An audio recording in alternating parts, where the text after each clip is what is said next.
Hola, buen día. No me entraba, no me estaba entrando a la plataforma, no sé, daba vueltas, por suerte ya se conectó. ¿Cómo están? ¿Cómo han pasado? Ven que voy a cerrar la puerta.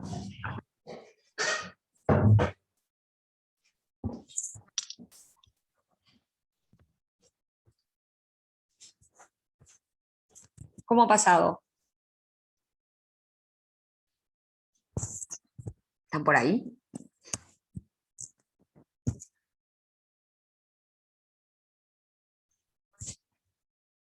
Buen día. Buen día. Bueno, ¿cómo les ha ido con la lectura de lo de tejido conjuntivo?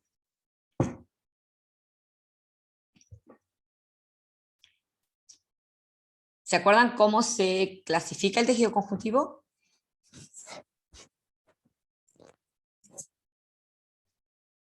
¿Qué tenemos en cuenta para clasificar el tejido conjuntivo?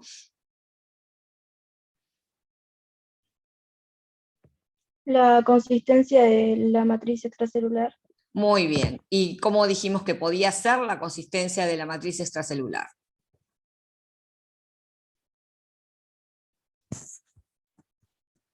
Voy a tratar de compartir la pantalla. A ver si me quedó, porque esto, las transiciones se me hizo un lío terrible. Bien, no me quedaron todas lindas. Así que veremos. Acuérdense que según la consistencia de la matriz extracelular, el tejido conjuntivo puede ser matriz de qué consistencia.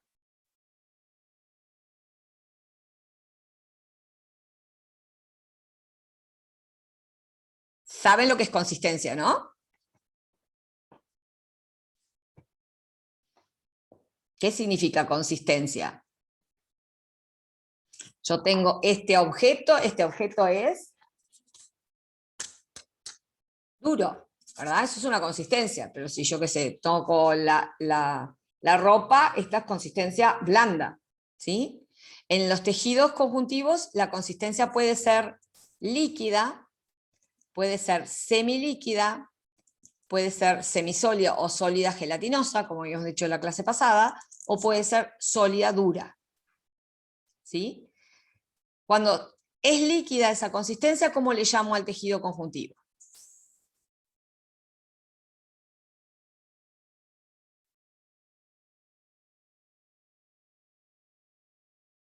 Le llamo tejido conjuntivo sanguíneo, ¿sí? El único tejido conjuntivo que tiene la matriz líquida es el sanguíneo, la linfa, o sea, componentes, ¿verdad?, que tienen células y que cumplen funciones, pero que su matriz circula por el cuerpo, ¿sí? Entonces tienen una matriz líquida, son tejidos porque es un conjunto de células especializados con un origen embrionario común, aquello todo el concepto que habíamos trabajado de tejido, pero está circulando ese conjunto permanentemente y cumple funciones de transporte y de diversas funciones como repartir los nutrientes, defendernos de los agresores, ¿ah? Es decir, es muy característico, por eso lo agrupamos dentro de sanguíneo. Cuando la matriz es semilíquida, ¿cómo le llamo a ese tejido conjuntivo? Propiamente dicho o propio. Exacto. Tenemos los propiamente dichos o propios, que son de los más abundantes, ¿sí? Están por todos lados, tienen múltiples funciones, pero generalmente se dedican al relleno, al sostén, a proteger, ¿verdad?, y a nutrir a los otros tejidos. Y después tenemos el semisólido o sólido gelatinoso, que se llaman Especializado cartilaginoso. exactamente los cartilaginosos, que después vamos a ver varias variedades, y el que tiene la matriz sólida se llama Especializado óseo. exactamente el óseo, ¿sí? Nosotros nos metimos en la clase pasada a los propiamente dichos porque son los más abundantes y además son los que están relacionados con qué tejido que veníamos viendo. El epitelial. Exacto, porque se acuerdan que debajo de un epitelial o alrededor de un epitelial siempre hay un conjuntivo repleto de vasos sanguíneos para poderlo nutrir, ¿sí? Y ese tejido conjuntivo relacionado con el epitelial es un propiamente dicho, ¿sí? Dentro de los propiamente dichos, no solamente tenemos ese grupo de tejidos conjuntivos relacionados con el epitelial, ¿sí? También tenemos otros. Y los propiamente dichos se clasifican según qué.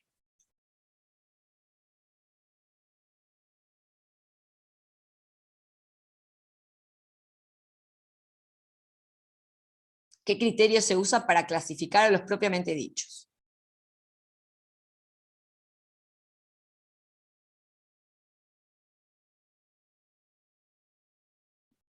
Es la cantidad de elementos que forman, o sea, la distribución de los elementos que forman al tejido. ¿Y qué elementos forman a cualquier tejido conjuntivo?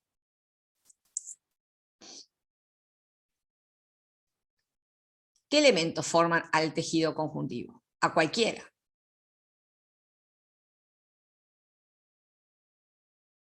Las células y la matriz. Muy bien, las células y la matriz. Y justamente, y en la matriz vimos que había dos componentes.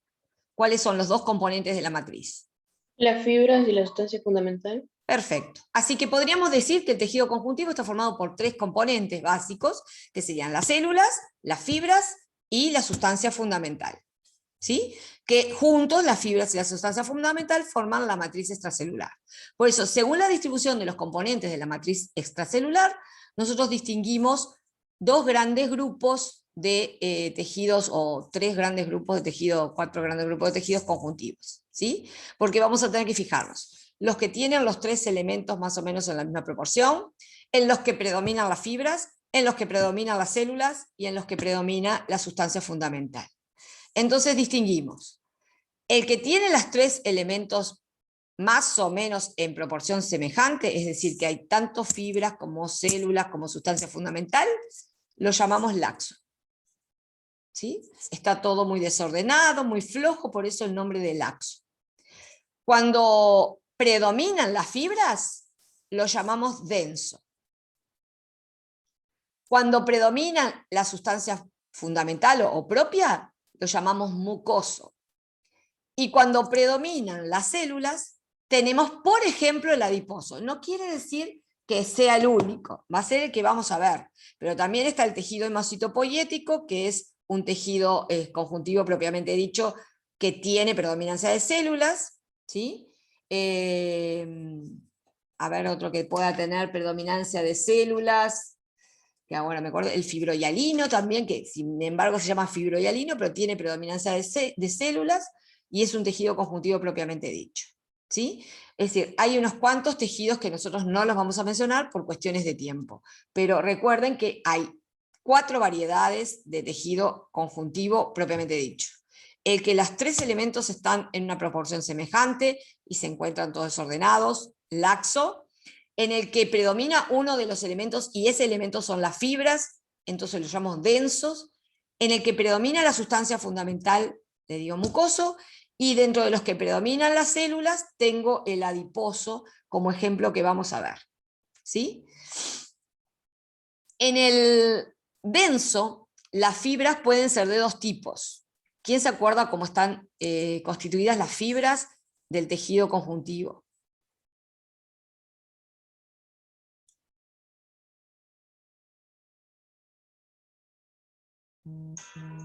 No hay fibras reticulares, colágenas, y había una más, creo. Sí, hay una más. Las reticulares y las colágenas están hechas del mismo material proteico. Lo que ¿No diferencia... eran elásticas? Exacto, tenemos las colágenas y las elásticas, las que están hechas de la proteína colágeno y las que están hechas de la proteína elastina, ¿sí? Cuando están hechas de la proteína colágeno, a la fibra se le llama colágeno. Como muy bien dijo el compañero, hay reticulares y hay colágenas simplemente. ¿Qué diferencia hay entre una reticular y una colágena? La disposición. Las fibras colágenas, llamadas así a secas colágenas, están dispuestas de manera o paralela, o desigual, o distribuidas aleatoriamente, es decir, no tienen una disposición clara. Mientras que las reticulares se disponen de manera perpendicular unas fibras con respecto a las otras. Es decir, forman, como bien dice la palabra, un retículo.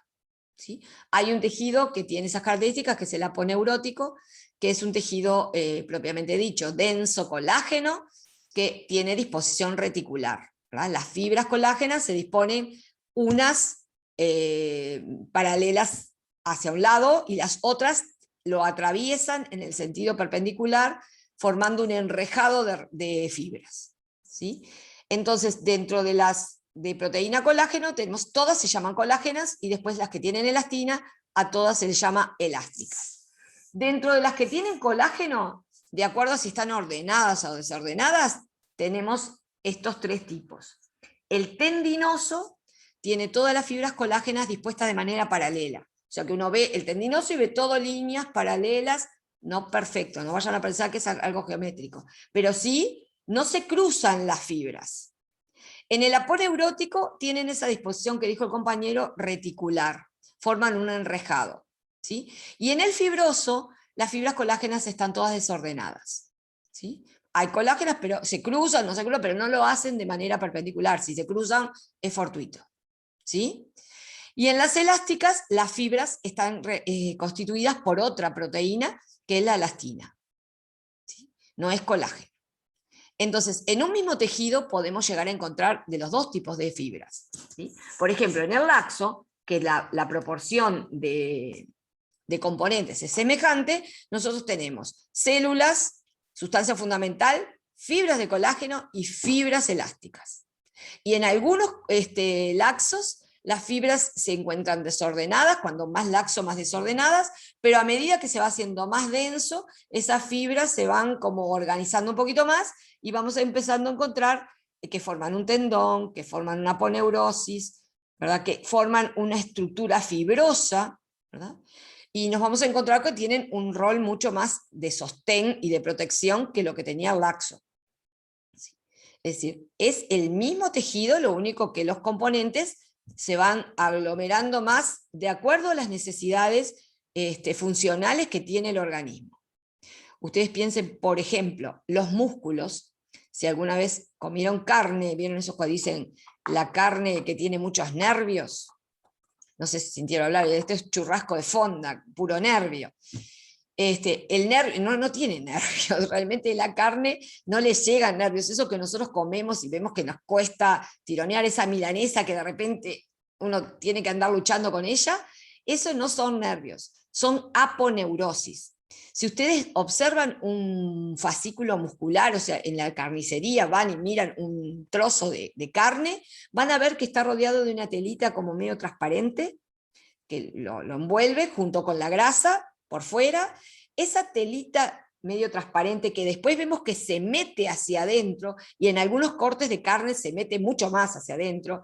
Piensen en un garrón o un osobuco, que está todo tabicada, la carne, la parte roja está toda tabicada de eso blanco. Bueno, eso blanco que ustedes están viendo ahí son aponeurosis. Como ven, son tejidos de sostén. Están dividiendo a la masa muscular en paquetitos que los mantienen sostenidos en ese lugar. Es decir, no es el aporte de vasos sanguíneos lo importante acá, sino el sostén. Para eso está el laxo, que va también a rodear a los músculos y les va a aportar vasos sanguíneos. Pero el aponeurótico va a estar rodeando.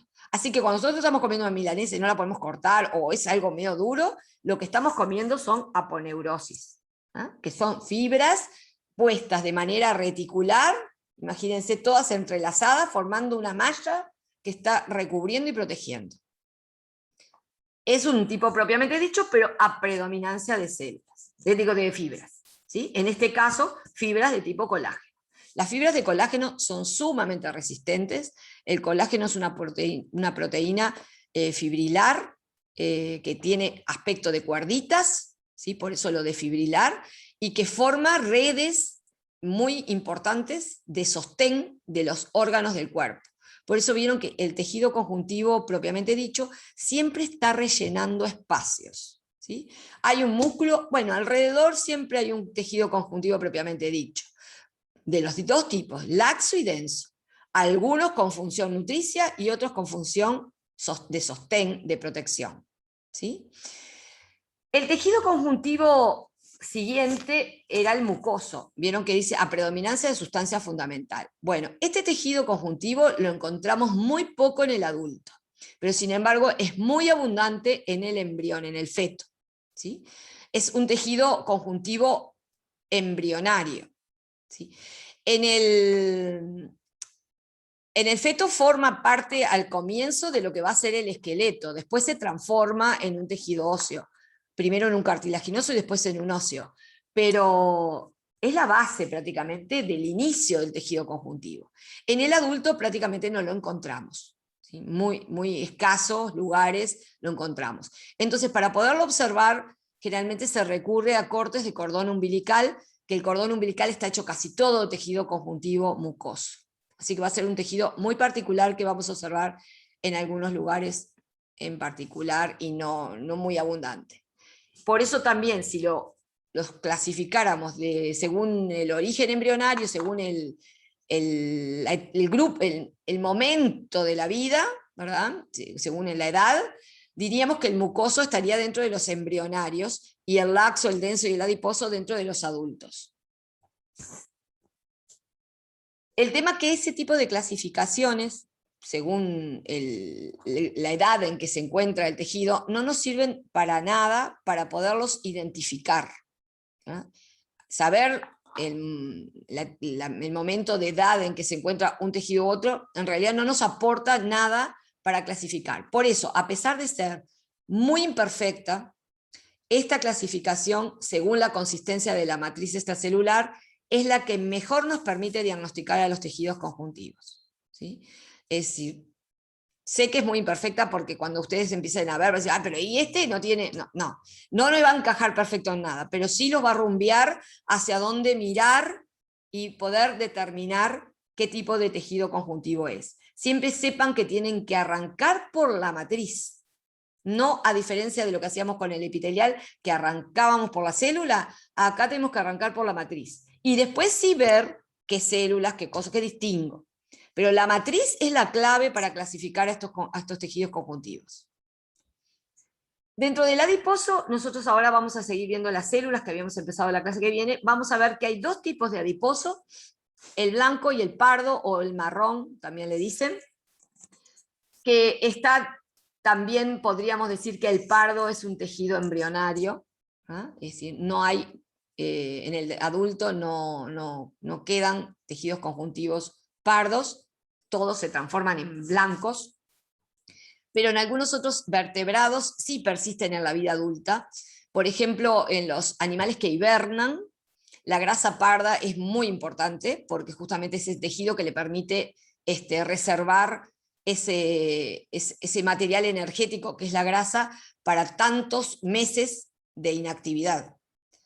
En nosotros, en los humanos, el tejido pardo solamente está en el embrión y después en el adulto no lo encontramos. Encontramos la grasa blanca, ¿sí?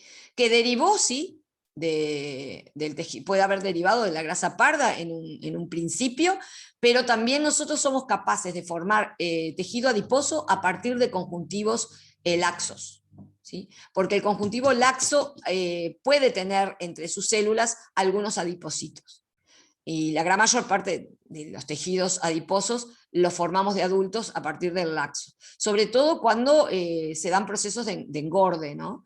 En los que donde se guarde grasa, ya el tejido se va a terminar convirtiendo en un tejido de predominancia de células adiposas y por lo tanto se va a constituir en un adiposo, aunque antes hubiera sido otro tipo de tejido conjuntivo, ¿sí? Bueno, y después tenemos los cartilaginosos, que no me dio el espacio, pero los vamos a ver más adelante, que también hay 3 variedades, su matriz es sólida, entonces como la matriz es sólida, yo siempre lo comparo con una gelatina con frutas. ¿Comieron alguna vez gelatina con frutas? Hicieron ese postre que a la gelatina, antes de que empiece a cuajar, le agregan fruta y después termina quedando todo como englobado dentro de la gelatina. Sí. Bueno, si ustedes intentan sacar una fruta, imagínense que cortan el postre y sacan una fruta. ¿Cómo queda la gelatina en el lugar donde sacaron la fruta? Un hueco vacío. Queda un hueco vacío. Bueno, justamente ese es el elemento necesario para poder diagnosticar que estoy viendo una matriz semisólida. Porque en lugares donde las células salen con el corte, nos queda un hueco. Entonces vamos a ver muchos lugares del tejido que están vacíos.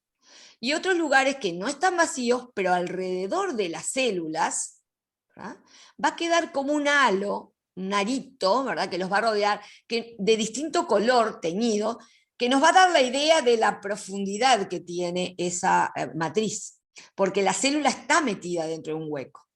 Entonces, el límite entre la célula y la matriz va a estar marcado. Cuando los límites entre la célula y la matriz están bien marcados, eso nos da la pauta de que la sustancia fundamental es sólida, ¿sí? Cuando es sólida, ¿verdad?, y veo células adentro, estoy seguro de que es cartilaginoso, ¿sí?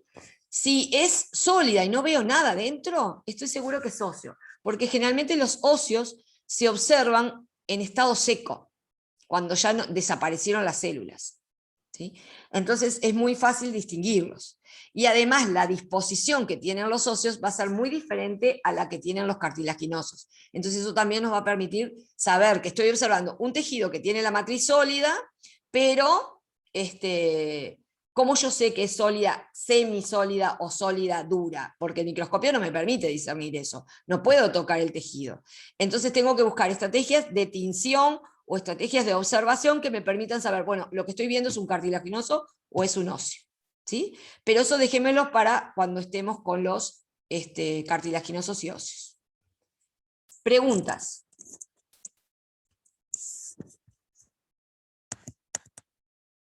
Pregunten lo que no hayan entendido, lo reitero nuevamente.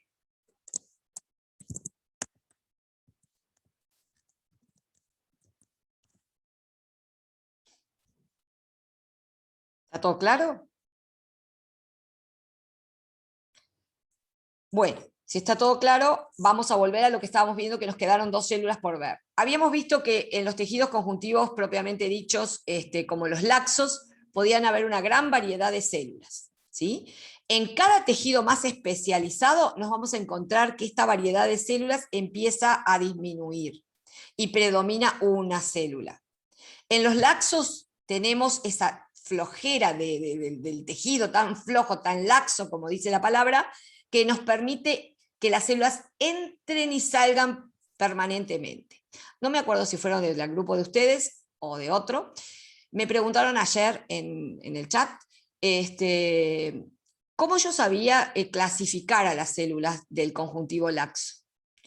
Y acuérdense que nosotros dijimos que hay dos grandes grupos de células del conjuntivo laxo.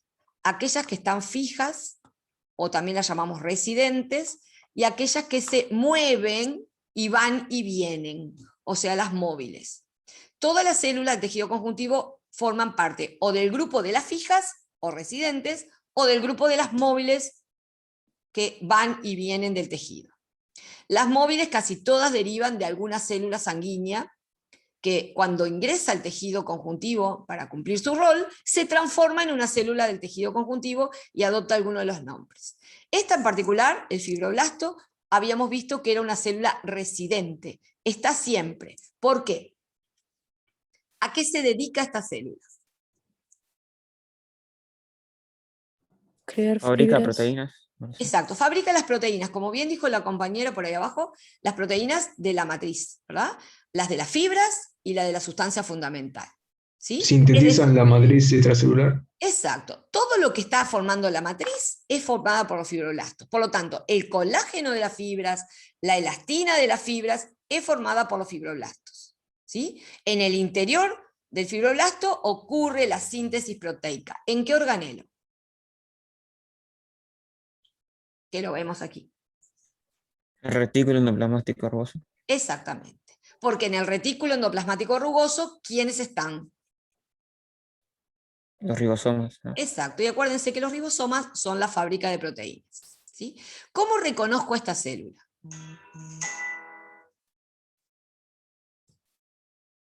¿Qué es lo que tengo que mirar al microscopio para saber que estoy viendo un fibroblasto y no cualquier otra célula, de las múltiples que tiene el tejido conjuntivo. Les señalo algo. Núcleo ovoide, grande y oscuro. Bien, muy bien, porque acuérdense que cuanto más grande el núcleo y más oscuro, más cromatina, eso me está indicando esa síntesis proteica. Acuérdense que la síntesis proteica comienza en el núcleo, con la transcripción de la información del ADN a un ARN mensajero, que luego sale del núcleo y va a los ribosomas para que el ribosoma tenga las instrucciones de cómo fabricar las proteínas. Entonces el ribosoma traduce esa información que le trae el ARN mensajero y la transforma en otro lenguaje, que es el lenguaje de las proteínas. Traduce los nucleótidos, adenina, timina, citosina, guanina, a aminoácidos. Y de esa manera construye las proteínas. ¿Sí? Bien, así que entonces el núcleo ovoide, recuerden lo que dijo el compañero, núcleo ovoide, porque ahora vamos a hacer un simulacro de observación y ustedes me van a decir que están viendo. Núcleo ovoide, ¿verdad? Y si estamos mirando al microscopio electrónico, ¿sí? Vamos a ver una abundante cantidad de retículo endoplasmático, todo esparcido por todo el citoplasma. Si ustedes ven el dibujito, hay retículo por todos lados, ¿sí? Hay aparato de Golgi, por supuesto, porque si hay proteínas y después hay que sacarlas para afuera, es el aparato de Golgi que las va a empaquetar y las va a sacar para afuera, ¿sí? Y esta célula va a rodearse de fibras y de proteínas de la sustancia fundamental que forman la matriz. O sea que las células se separen es responsabilidad de ellas mismas, porque ellas mismas van a formar la separación con las otras, porque van a liberar hacia el exterior, van a exocitar hacia el exterior gran cantidad de material proteico que va a hacer que las células se separen unas de otras. Acuérdense que los fibroblastos no están todo el tiempo haciendo eso, entonces los podemos encontrar en forma activa y en forma inactiva. Los llamamos fibrocitos cuando están en forma inactiva y muestran este aspecto de prolongaciones, reducen su retículo y están como hibernando, y cuando están activos son los fibroblastos que están formando matriz y que adoptan esta forma fusiforme característica. Hay veces que, depende de la tinción que se use, esa forma fusiforme se puede revelar. Otras veces solamente por el núcleo me puedo dar cuenta que se trata de un fibroblasto, porque el único núcleo ovalado que vamos a encontrar es el del fibroblasto. ¿De acuerdo? Bueno, esto ya lo habíamos visto en la clase pasada. Otro tipo celular que habíamos visto en la clase pasada es este. ¿Cómo lo reconozco? Por su núcleo que parece como una C o una U. Exacto.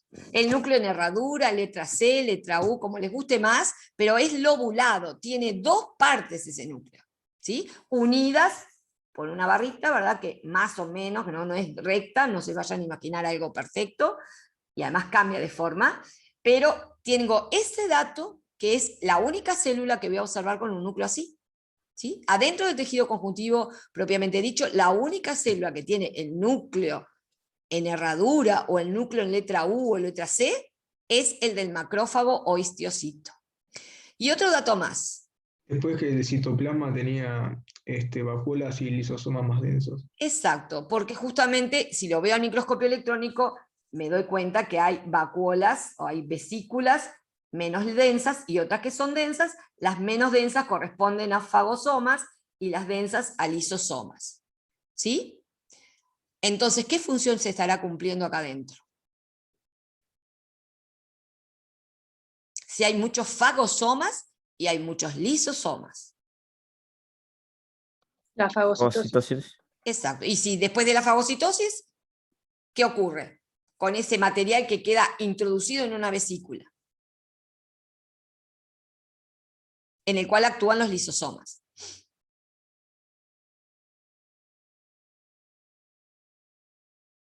¿Recuerden cuál es la función de los ¿Hay lisosomas? secreción?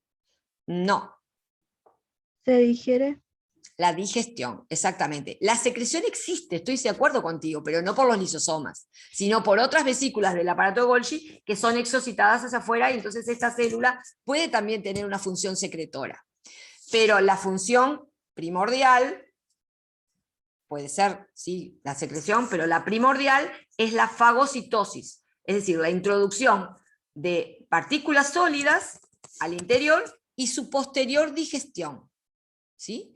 Entonces, justamente es la célula que nos defiende de los microorganismos patógenos.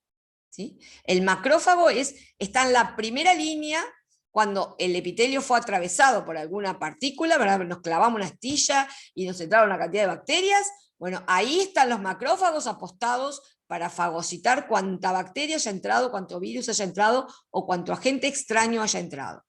¿Sí? Esa es la misión de esta célula. Es como un Pac-Man, yo siempre les digo, es como el Pac-Man fagocitando todas las partículas extrañas. Pero tiene otra misión muy importante, por eso es una célula espectacular. No solamente fagocita cualquier cosa extraña que entre, sino que también tiene la capacidad de indicarle al sistema inmunitario qué tipo de partícula extraña entró. Porque no solamente fagocita, sino que presenta las proteínas antigénicas que tiene esa estructura extraña que entró. Por ejemplo, imagínense que entró el coronavirus con esos pinchos, esas espinas que tiene alrededor, y esas espinas están hechas de proteínas, y esas son las causantes de la unión de ese virus a nuestras células. Entonces, ¿qué hace el macrófago? Bueno, esas proteínas no las digiere, se las queda y las coloca en su membrana y se las presenta a la línea de defensa específica, ¿sí? Que son los linfocitos. Entonces, los macrófagos se los cataloga también como presentadores de antígenos, entendiéndose por antígenos toda aquella sustancia extraña al cuerpo. ¿Sí? Le presenta las proteínas antigénicas, o sea, las proteínas que nosotros detectamos como extrañas cuando un virus, una bacteria, un protozoario o parásito o lo que fuera ingresa a nuestro organismo. Papel, menudo papel, ¿no? Así que es importantísimo. Acá lo vemos como en un dibujo, donde vemos las vesículas, los lisosomas y todo lo que tienen estas células que lo caracterizan. Y el núcleo, indudablemente, que no lo debemos olvidar, en forma de C, de herradura, así, bien, dos lóbulos, dos trozos unidos por un corredor, ¿sí? Más o menos grueso, pero esa es la característica del macrófago. ¿Bien? El otro que también habíamos visto era el plasmocito, ¿sí? Esta es una célula más especializada, que también la reconozco porque... ¿El núcleo redondo? Y desplazado hacia un costado. Muy bien, y excéntrico, no está en el medio de la célula, no, está bien en un costado, como dijo la compañera, y tiene una cosa muy importante adentro que me permite reconocerlo y no confundirlo con nada que se parezca a un núcleo redondo.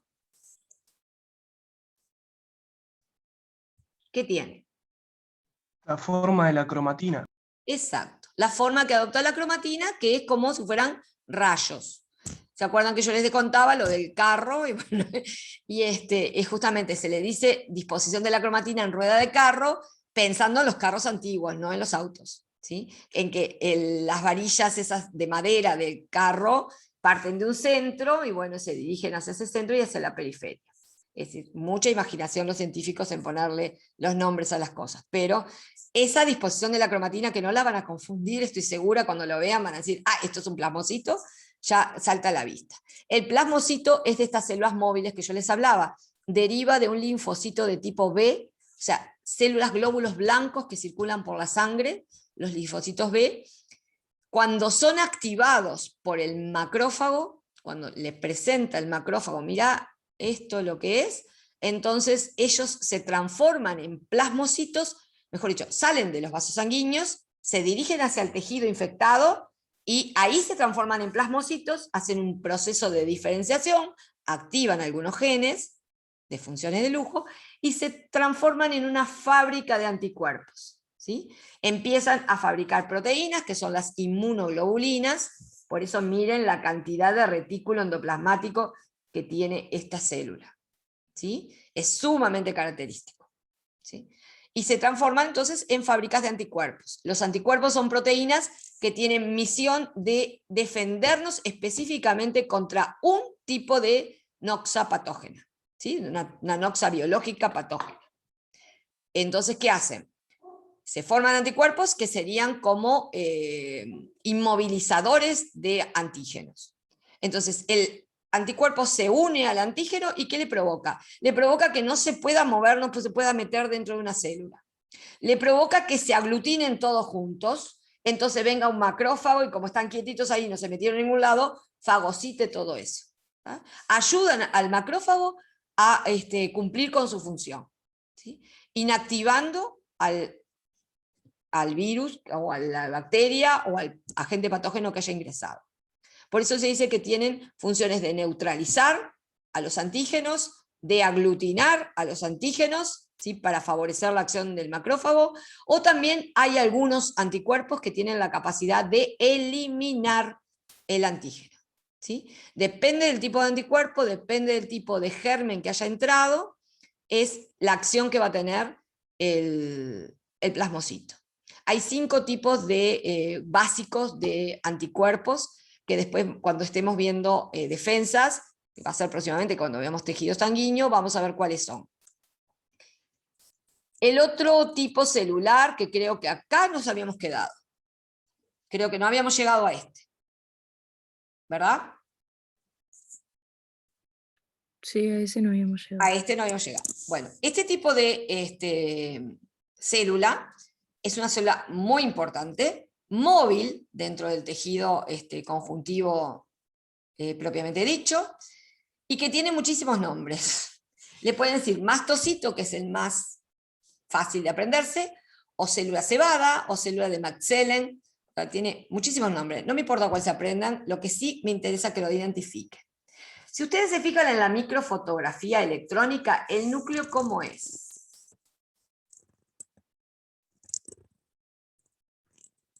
Ovalado. Ovalado. No lo representaron tan lindo en el dibujito, pero es ovalado el núcleo. Entonces, ¿con quién lo podría confundir?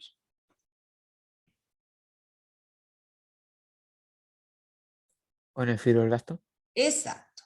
¿Qué es lo que no me va a permitir confundirlo con el fibroblasto? El color, porque no tiene cromatina y es mucho menos denso. Bueno, una podría ser eso, pero imagínate que esas tinciones horribles que a veces usamos que no nos permiten ver nada, y el núcleo es ovalado. ¿Qué es lo otro que no nos va a permitir equivocarnos que estamos viendo un mastocito y no un fibroblasto? Los granos que tiene. Exacto. Si ustedes observan, el citoplasma está lleno de gránulos. Todo lleno de gránulos. ¿Qué organelo está hiperdesarrollado acá? Todo vesículas, todo el citoplasma llena de vesículas. ¿Qué organelo forma esas vesículas?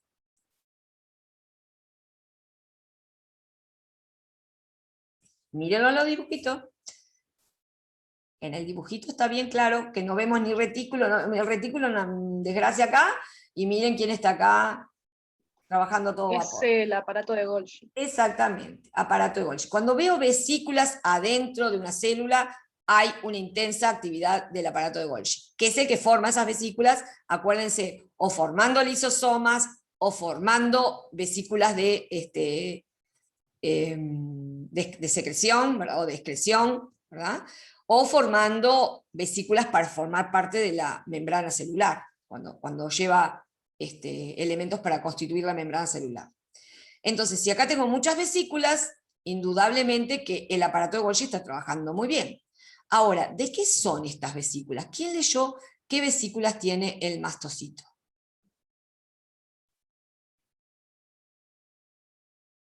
Esos granos mastocitarios, como se les llama ahí en el dibujo, ¿de qué están constituidos? ¿Qué empaquetó el aparato de Golgi ahí adentro de esos granos?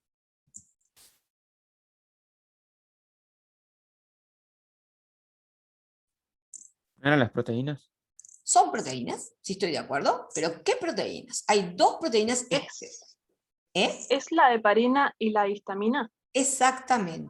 Aquí adentro vieron que hay algunas más oscuras que otras. Las más oscuras son las de heparina y las más claras son las de, las más claras son las de heparina y las más oscuras las de histamina. Son 2 proteínas, 2 sustancias químicas, pero muy importantes en los procesos de defensa del organismo. ¿Sí? La histamina tiene una propiedad que cuando se libera desde el mastocito provoca la dilatación de los vasos sanguíneos y el aumento de la permeabilidad de las paredes de los vasos sanguíneos. ¿Por qué es importante eso? Porque justamente cuando hay un patógeno, acuérdense